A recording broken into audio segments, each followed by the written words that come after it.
YCP 5 ఏళ్ల పాలనలో దళితులకు ఒరిగింది ఏదీ లేదని, వారు వచ్చిన తర్వాత దళితులకు సంబంధించిన 27 సంక్షేమ పథకాలను తొలగించారని జనసేన పార్టీ పీఏసీ సభ్యుడు, కాకినాడ సిటీ ఇన్ఛార్జ్ ముత్తా శశిధర్ ఆరోపించారు. కాకినాడ నగరపాలక సంస్థ 7వ డివిజన్ పరిధి రేచర్లపేట హనుమాన్ ఆలయం ప్రాంతంలో దళితుల సంక్షేమ పథకాలను తీసేసిన జగన్మోహన్ రెడ్డిపై యుద్ధానికి మేము సిద్ధమనే కార్యక్రమం జనసేన పార్టీ ఆధ్వర్యంలో నిర్వహించారు.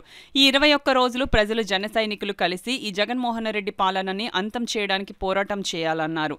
రాబోవు తెలుగుదేశం జనసేన ఉమ్మడి ప్రజా ప్రభుత్వంలో మెరుగైన పాలన పొందుదామని శశిధర్ పిలుపునిచ్చారు. ఈ కార్యక్రమంలో జనసేన సహాయ కార్యదర్శి రవిశంకర్, చింతకాయల చిన్ని, బంగారు శ్రీను, పచ్చిపాలెం మధు, చిన్న, అంజీ, వరప్రసాద్, ప్రశాంత్, బద్రి, శ్యామ్, సచిన్ తదితరులు పాల్గొన్నారు.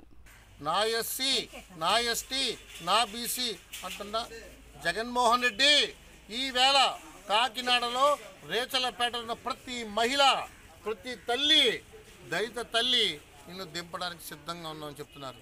నిన్ను ఎందుకు దించున్నావంటే మా జీవితాలు పాడు చేశావు, మాకుండే హక్కులు కాలరాసావు, ఏమైనా చెప్తే మా ఎస్సీ మా ఎస్టీ అన్న మాట తప్ప నీ నోటి నుంచి కానీ నీవు నొక్కిన బట్టల్లో కానీ మా దళితులకు ఏం అవ్వలేదని చెప్తున్నారు. జన సైనికులందరికీ ఒకటే చెప్తున్నాం, వీళ్ళందరితో నిలవండి.